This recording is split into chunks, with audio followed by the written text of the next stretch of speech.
Bonjour à tous, bonjour monsieur Bonjour. l'ambassadeur. Israël annonce il y a quelques instants avoir lancé une nouvelle vague d'attaques sur Téhéran.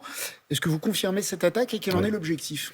L'objectif est de continuer la guerre. Vous savez, nous avons trois objectifs à cette guerre. L'un, c'est le programme nucléaire. Le second, c'est le programme balistique. Et le troisième, c'est d'affaiblir le régime afin de pouvoir aider les Iraniens à prendre le contrôle de leur pays. Et donc, ça rentre dans le cadre de tout ça. Mais alors là, quand il y a des frappes sur le centre de Téhéran, comme ça a l'air d'être le cas, on a le sentiment qu'il ne s'agit pas de cibler des arsenaux, mais Non, mais ça vraiment peut de être. cibler le régime et ses infrastructures. N'oublions pas que, par exemple, avant-hier, nous avons ciblé une infrastructure qui était à Téhéran, Mhm. qui était une infrastructure nucléaire dans laquelle le régime iranien développait l'arme nucléaire vraiment, l'armement nucléaire. Donc, le fait que ce soit à Téhéran ne veut pas dire que ce n'est pas militaire. Ce matin, je n'ai pas d'informations qui me disent que c'est une des cibles militaires. Ça pourrait être des cibles du régime, c'est-à-dire l'affaiblissement du régime qui fait partie de nos cibles. Pete Hegseth, le ministre américain de la Défense, a dit le régime est anéanti. Est-ce que vous pensez de cette déclaration? Est-ce que vous confirmez? Est-ce que ça vous paraît exagéré? Il est en voie d'avoir un très gros problème. Mais anéanti, j'ai senti que ce ne sont pas vos termes. Chacun choisit les termes qu'il préfère. Je préfère faire attention avec les termes que j'utilise. Il est très affaibli. Il est dans une très mauvaise posture. Justement, riposte, donc frappe israélienne sur Téhéran, mais riposte iranienne sur Israël. On a le sentiment que cette riposte faiblit, que les Tout à frappes fait. sur votre... Tout à fait, vous Tout à confirmez? fait, oui. Vous savez, dans la première journée de la guerre, les Iraniens ont tiré 350 missiles. Aujourd'hui, dans la nuit, ils ont tiré 3 ou 4 missiles. Euh, ils, ils choisissent de tirer beaucoup moins. La raison, peut-être qu'ils ont beaucoup moins de munitions, ou bien qu'ils pensent au futur, mais le fait est que on ne parle pas d'une journée de centaines de missiles qui sont tirés sur le territoire israélien, missiles, les drones, etc. Et donc, oui, il y a une situation différente de celle de la première du Moins début de la guerre. dangereuse. Moins dangereuse. Vous savez, un missile d'une tonne et demie peut tuer une vingtaine de personnes. Alors, Oui, mais moins de missiles sont tirés, moins de moins il y en missiles a sont qui ont de tirés. chance de passer le Exactement. dôme de fer. Exactement. Votre Premier ministre Benyamin Netanyahou et notre président Emmanuel Macron se sont parlé hier. Vous avez assisté à cet entretien, vous avez entendu ce qu'ils se sont dit.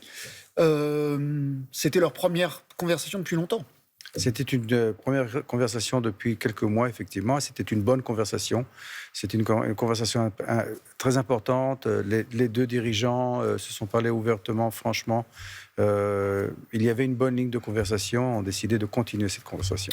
Le climat, on sait que les relations n'ont pas toujours été faciles entre les deux. Est-ce que vous avez le sentiment que le climat entre les deux chefs d'État et chefs de gouvernement se réchauffe un petit peu? Vous savez qu'il y avait effectivement des grandes différences entre la France et Israël sur le dossier palestinien. Mais n'oublions pas que sur Pour la le dossier... reconnaissance de la Palestine par la France. Exactement. Mais sur le dossier iranien, la France et Israël ont toujours été plus ou moins alignés dans leur politique. Et donc, ce n'est pas une surprise.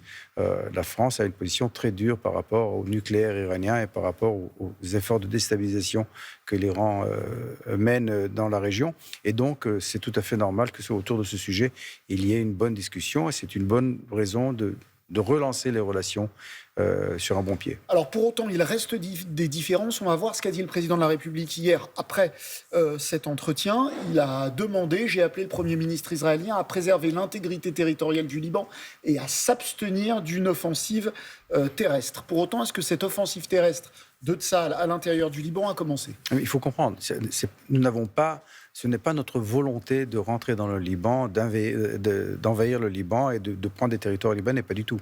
Ce que nous voulons, c'est que le Hezbollah arrête de tirer sur Israël. Le Hezbollah a fait un choix. Il a fait le choix de rentrer dans la guerre. Il a tiré des roquettes et des missiles contre mon pays. Et donc, nous avons répondu. Nous continuerons à répondre si le Hezbollah n'arrête pas. Et si nous sommes obligés, nous rentrerons dans le territoire iranien pour détruire les Vous infrastructures. rentrerez dans le territoire iranien? Libanien, pardon. Libanais. Libanais. Et voilà, c'est trop tôt le matin. Les Libanais, pour détruire les infrastructures du Hezbollah, s'il le faut. Bien sûr, c'est quelque chose Vous que y nous êtes déjà. Ça est déjà assez profondément. Non, pas trop profondément. Pas trop profondément. Non. Mais c'est quelque chose que nous préférons ne pas faire. Qu'il soit clair, nous ne voulons pas, encore une fois, nous engager dans une guerre au Liban, pas du tout. Ce que nous voulons simplement, c'est que le Hezbollah arrête de tirer.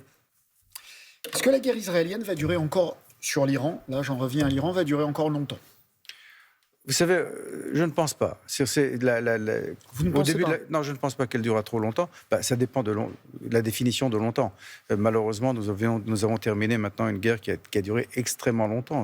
Pendant 2 ans, nous étions en guerre avec le Hamas dans le sud. C'est pas du tout ce genre de guerre. C'est quelques jours, quelques semaines, qu'est-ce que vous diriez? Quand la guerre a commencé, le Premier ministre, le chef d'état-major ont parlé de quelques semaines. Oui. Donc, je pense que quelques semaines reste toujours la bonne définition. Je ne pense pas que ce soit un grand nombre de semaines, un petit nombre de semaines, pas plus que ça. Il semble que le fils de l'ayatollah Khamenei ait de fortes chances de devenir le nouveau guide suprême. Israël va-t-elle tenter de l'exécuter comme son père? Je pense que nous avons clarifié notre position à ce sujet.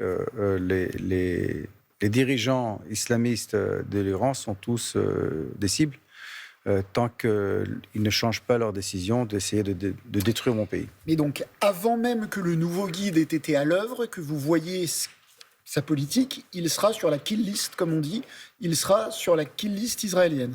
Il fait partie des dirigeants islamistes du pays. Nous avons ciblé une rencontre des 88 qui Absolument. devait justement choisir qui serait le remplaçant de Khamenei. Si lui décide de continuer la politique de son père, il n'y a aucune raison qu'il ne le soit pas. Joshua Zarka, ambassadeur d'Israël en France, invité des 4V. Merci, monsieur l'ambassadeur, d'être venu. C'est à vous, Adrien. Bonne journée à tous. Merci beaucoup, Gilles. Merci également à Frédéric Chevalier qui a traduit cet entretien en langue des signes.